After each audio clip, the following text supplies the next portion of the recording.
کی حالات زندگی قرآن میں محفوظ ہیں، اور یہ قبلہ بدلنے کا واقعہ اللہ نے اس انداز میں بیان کیا ہے کہ نبی کی شان واضح ہوتی ہے، نبی کی عظمت واضح ہوتی ہے۔ تو قرآن میرے نبی کی شان میں ہے، قرآن میرے نبی کی حالات زندگی کو محفوظ کیے ہوئے ہے۔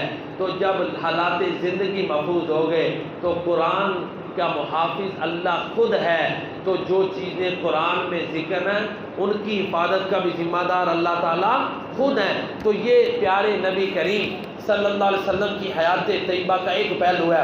سنیں، امی عائشہ صدیقہ رضی اللہ تعالیٰ عنہ، کسی نے پوچھا کہ پیارے نبی کا اخلاق کیسا ہے، تو امی عائشہ صدیقہ نے کیا فرمایا؟